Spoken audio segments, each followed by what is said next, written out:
Good morning बच्चों। आज का टॉपिक है पर्यावरण प्रदूषण के कारण। पिछली कक्षाओं में हमने पर्यावरण के बारे में पढ़ लिया। पर्यावरण क्या होता है, कितने प्रकार का पर्यावरण होता है और पर्यावरण प्रदूषण कैसे होता है। पर्यावरण प्रदूषण शब्द अंग्रेजी के पॉल्यूशन शब्द का हिंदी रूपांतरण है।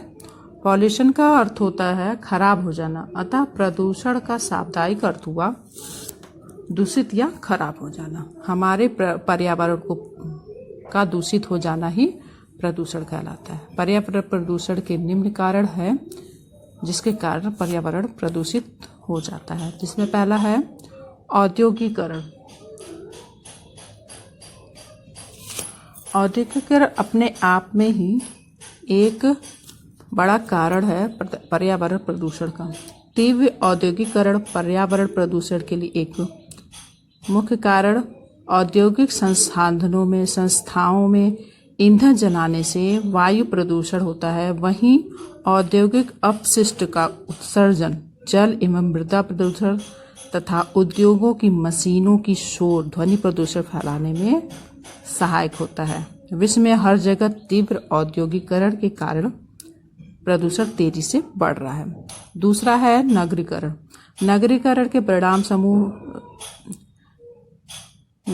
के परिणाम स्वरूप जनसंख्या के बड़े भाग का नगरीय क्षेत्रों में बसना प्रदूषण का मुख्य कारण होता है।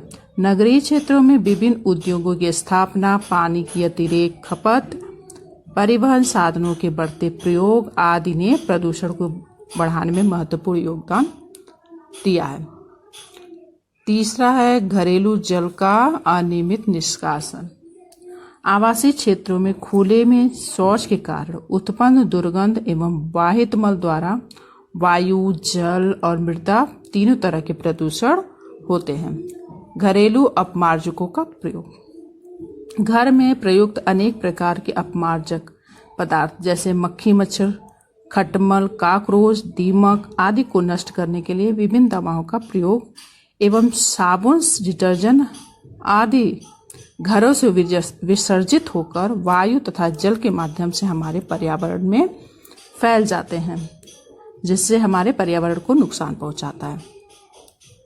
दहन एवं धुआं। रसोई घर, उद्योगों, परिवहन के साधनों द्वारा विभिन्न प्रकार की गैसों, धुएं एवं वृद्धि से वायु प्रदूषण बढ़ता है। कृषि क्षेत्र में कीटनाशकों एवं रासायनिक उर्वरकों का प्रयोग। कृषि कार्य हेतु विभिन्न प्रकार के कीटनाशक एवं रासायनिक उर्वरकों के प्रयोग द्वारा प्रदूषण में वृद्धि होती है। विभिन्न लाभकारी कीटों को भी कीटनाशकों द्वारा समाप्त कर दिया जाता है। कीटनाशक एवं उर्वरक वर्षा के जल के माध्यम से नदियों में मिलकर मृदा में मिलकर जल एवं मृदा दोनों तरह के प्रदूषण करते हैं। फिनॉल, मेथाक्सीक्लोर आदि कीटनाशकों को एवं उर्वरकों के प्रमुख उदाहरण हैं। अगला है वृक्षों की अत्यधिक कटाई या वन विभाग। वन विभाग के परिणाम स्वरूप वायुमंडल में ऑक्सीजन की मात्रा में कमी आती है, क्योंकि वन या वृक्ष ही जहरीली कार्बन डाइऑक्साइड को सोखकर हमें प्राणदायक ऑक्सीजन प्रदान करके वायुमंडल में ऑक्सीजन का संतुलन बनाए रखते हैं। अतः वन विनाश पर्यावरण प्रदूषण का एक महत्वपूर्ण कारण हो सकता है।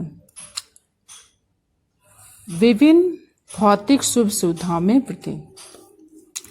वर्तमान समय में प्रयुक्त एसी, फ्रीज, वाटर हीटर आदि से विभिन्न प्रकार की जहरीली गैसें निकलती हैं, जिसके कारण पर्यावरण प्रदूषण में वृद्धि होती है। एसी से निकलने वाली सीएफसी गैस इसका प्रमुख उदाहरण है। अगला है परिवहन के साधन। वर्तमान समय में परिवहन के साधनों जैसे कार, ट्रक, मोटरसाइकिल, हवाई जहाज, पानी के जहाज आदि में अप्रत्याशित वृद्धि हुई है। इन साधनों में पेट्रोल तथा डीजल के दहन से विभिन्न प्रकार के जहरीली गैसें जैसे कार्बन डाइऑक्साइड, मीथेन आदि निकलती हैं तथा इनके चलने से हॉर्न से सोर्स से प्रमुख वायु एवं ध्वनि प्रदूषण होता है। अगला है रेडियोधर्मी पदार्थों का प्रदूषण। परमाणु ऊर्जा, परमाणु परीक्षणों आदि से वातावरण में रेडियोधर्मी पदार्थों का समावेश हो जाता है, जो कि पर्यावरण प्रदूषण का प्रमुख कारण है। इस कारण पर्यावरण के जीव जंतु तथा वनस्पतियों पर विशेष प्रभाव पड़ता है। अगला है जल स्रोतों में कूड़ा करकट एवं मृत शरीर को बहाना। नगरीय एवं ग्रामीण क्षेत्रों में कूड़े के विसर्जन की समस्या के चलते कूड़ा करकट तथा प्राणी के मृत शरीर को जल में बहा दिया जाता है, जिससे जल प्रदूषण के साथ साथ वायु प्रदूषण भी बढ़ता है। अब आता है पर्यावरण का जनजीवन पर प्रभाव। पर्यावरण का हमारे जीवन पर क्या प्रभाव पड़ता है? पर्यावरण दो तरह से हमारे जीवन पर प्रभावित करता है। पहला है प्रत्यक्ष प्रभाव पड़ता है, दूसरा है अप्रत्यक्ष प्रभाव। पर्यावरण के प्रभावों को निम्नलिखित रूप से समझा जा सकता है, जिसमें पहला है जनसंख्या पर प्रभाव। किसी भी क्षेत्र का पर्यावरण वहाँ की जनसंख्या को विशेष रूप से प्रभावित करता है। जिस भौगोलिक पर्यावरण की पोषक क्षमता मनुष्य के अधिक अनुकूल होगी, वहाँ जनसंख्या में तीव्र वृद्धि होगी। जहाँ प्रतिकूलता अधिक होगी, वहाँ पे लोग कम रहना पसंद करते हैं। उदाहरण के लिए जैसे रेगिस्तान, बंजर भूमि वाले स्थान पर जनसंख्या कम होती है तथा नदी और मैदानों या समतल उपजाऊ भूमि पर लोग रहना ज़्यादा पसंद करते हैं, अतः वहाँ पे जनसंख्या अधिक पाई जाती है। दूसरा है मकान की बनावट पर प्रभाव। भौगोलिक पर्यावरण निवास स्थान पर भी प्रभाव डालता है। मैदानी क्षेत्र में गारा या मिट्टी से सरलता से मिल जाता है, अतः वहाँ पे ईंटों के मकान बनाए जाते हैं, जबकि पर्वतीय प्रदेशों में पत्थर तथा लकड़ी के घर बनाए जाते हैं। तीसरा है खान पान पर प्रभाव। खान पान पर प्रभाव में किसी क्षेत्र का भोजन वहाँ के पर्यावरण से विशेष रूप से संबंधित होता है। क्षेत्र में जो खाद्य सामग्री उपलब्ध होती है, वहीं उस क्षेत्र का मुख्य भोजन हो जाता है।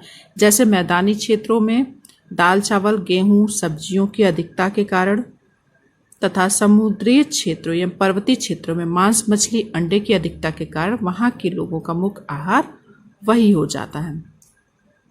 अगला है वस्त्रों पर प्रभाव। व्यक्ति के वस्त्रों पर भी उसके पर्यावरण का प्रभाव पड़ता है। ठंडे पर्यावरण में रहने वाले लोग ऊनी वस्त्र, गर्म चुस्त वस्त्र पहनते हैं, जबकि गर्म प्रदेशों वाले व्यक्ति सूती, बारीक और ढीले ढाले कपड़े पहनते हैं। अगला है आवागमन के साधनों पर प्रभाव। लोगों को यातायात एवं आवागमन के साधनों पर भी पर्यावरण का प्रभाव पड़ता है। पर्यावरण के अनुसार आवागमन के साधन अलग अलग हो सकते हैं। मैदानी क्षेत्रों में रेल, मोटर कार, बस, कार इत्यादि साधनों का प्रयोग अधिक होता है, जबकि पर्वतीय क्षेत्रों में खच्चरों, रेगिस्तान में ऊंट के माध्यम से आवागमन होता है। अगला है शारीरिक लक्षणों एवं स्वास्थ्य पर प्रभाव। पर्यावरण व्यक्ति के शारीरिक लक्षणों के प्रभावित करता है। भौगोलिक वातावरण के इस प्रभाव से व्यक्ति का रंग, कद काठी और आकृति निर्धारित होती है। जैसे मैदानी क्षेत्रों में पाए जाने वाले मनुष्यों की कद काठी और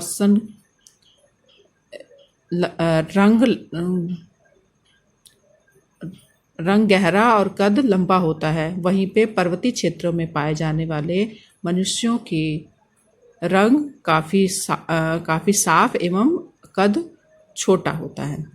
ठीक है। अब आता है व्यवसाय पर प्रभाव। व्यक्ति के व्यवसाय के चयन में पर्यावरण का विशेष महत्व होता है। उदाहरण के लिए नदी के मैदानी क्षेत्रों में मुख्य रूप से कृषि व्यवसाय होता है, जबकि पहाड़ी क्षेत्रों में लकड़ी, पशुपालन, शिकार आदि का व्यवसाय अपनाया जाता है। अब आता है जनजीवन पर अप्रत्यक्ष प्रभाव। पर्यावरण हमारे जीवन पर अप्रत्यक्ष प्रभाव किस प्रकार से डालता है? उसमें पहला है आर्थिक गतिविधियों पर प्रभाव। प्रत्येक उद्योग धंधे के लिए अनुकूल जलवायु, कच्चे माल की उपलब्धता, निर्यात की सुविधा आवश्यक होते, अतः मनुष्य द्वारा की जाने वाली आर्थिक गतिविधियों का निर्धारण उस क्षेत्र के पर्यावरण के अनुकूल किया जाता है। दूसरा है प्रजाति गुणों पर प्रभाव। भौगोलिक पर्यावरण में पाए जाने वाली विभिन्नता का प्रजाति गुणों पर भी प्रभाव पड़ता है। भौगोलिक विभिन्नता के कारण विभिन्न प्रजातियों का जन्म होता है, जिसमें से खान पान, रीति रिवाज और साहित्य संबंधी अंतर भी पाए जाते हैं। तीसरा है इसमें राजनीतिक स्थिति पर प्रभाव। राजनीतिक स्थिति पर प्रभाव में है प्रदेश की भूमि, जलवायु तथा परिस्थितियां यदि जनता के अनुकूल होती हैं तो राजनीतिक स्थिति भी अच्छी होती है, जबकि इसके विपरीत यदि भौगोलिक परिस्थितियों के कारण जनता का भरण पोषण के साधन उपलब्ध नहीं हो पा रहे हों तो घुमंतु जीवन व्यतीत करने लगते हैं, जिससे राजनीतिक स्थिति अस्थिर हो जाती है। अगला है सभ्यता पर प्रभाव। सभ्यता के निर्माण के लिए